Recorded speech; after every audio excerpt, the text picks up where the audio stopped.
It's a lovely video and sends some really fantastic messages.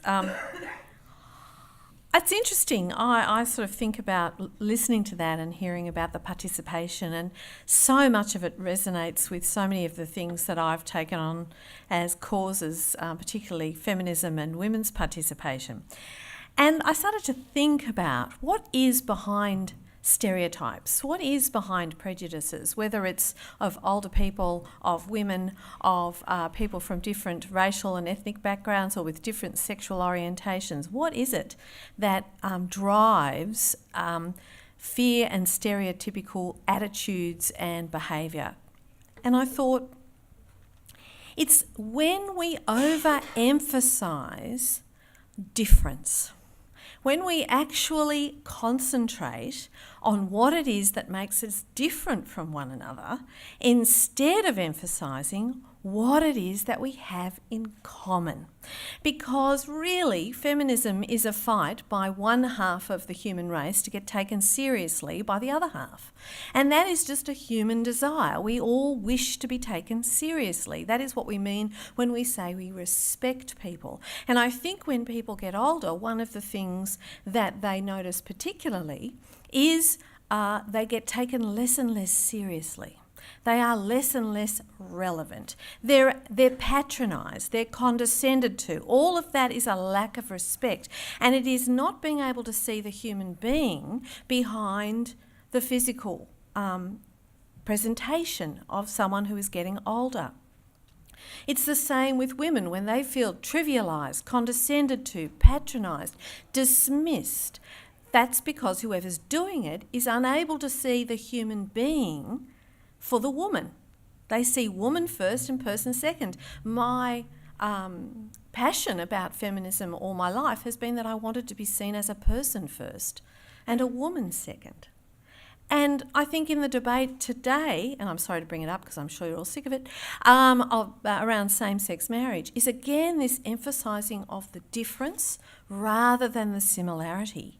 And in fact, yes, of course, we're all different from one another. We are different ages, we are different genders, we are different sexual orientations, race, background, etc., etc. But we're all human beings. We're much more alike than we're different. I think we share something like 97.5% of our DNA with chimpanzees. So how different from human being to human being can we be? But one of the things that has created this hyper awareness of difference and a desire to police those differences, which you see, I think, quite often in our society, it has to be sheeted home, and I'm so glad you mentioned the Gruen transfer, Kay. I'd just like to tell you all I haven't been on it for 5 years, so don't blame me, is advertising. Because one of the things that advertising has proved to be very adept at is emphasising our differences. It's dividing us into segments, market segments. And in fact, this whole idea of generations, Jo mentioned baby boomers in her presentation, and then we've got Generation X and Generation Y and millennials and Generation Z and I don't know, there's a million generations now. And I'm here to tell you that none of them exist. It's rubbish. Before the baby boomers, nobody ever divided people up into generations. Didn't happen. We were just people, citizens, voters. We weren't divided into different generations when we were, born. What happened was advertising agencies cottoned onto a good money spinner. They did research into a particular generation. The baby boomers were the first. They packaged it up and then they sold it to clients. But if you actually look at what goes on, when people talk about generation, what's the newest one now? The millennials. And they say things like, they haven't got any loyalty and they, pick things up and put them down, they're faddish, it's called being young. That's what we did when we were young too. We used to demonstrate at the drop of a hat. Most of us didn't have a clue what we were demonstrating for. It was just exciting. And we were young and fairly daft and easily influenced. That's what it is to be young. And as you move through life, you will experience and change things because of what happens to you, and you gain wisdom, and you become perhaps a little more conservative in some ways, but in some ways perhaps a little more daring, a little less likely to, as I said in that video, care about what other people think.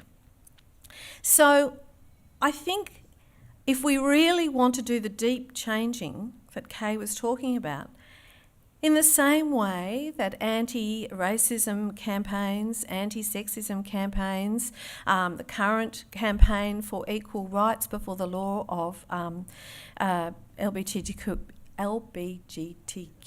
people, are working to emphasise our shared humanity. Because in the end, we all feel the same emotions.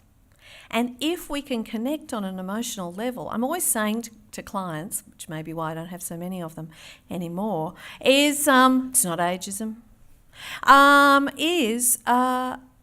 if you get the emotion right, everybody will identify with your message. You don't need to show your target audience in your ad or in your movie or in your series. What you need to do is get the emotion right. Everybody is disturbed by The Handmaid's Tale. Everybody was intrigued and eventually disturbed by Big Little Lies.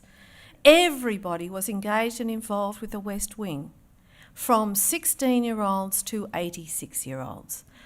My message is we need to start concentrating on what makes us the same rather than going around all the time banging on about what makes us different.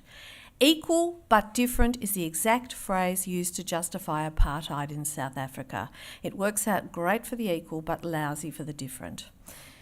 So let's vive la similarité, I say, in garbled French. Thank you very much.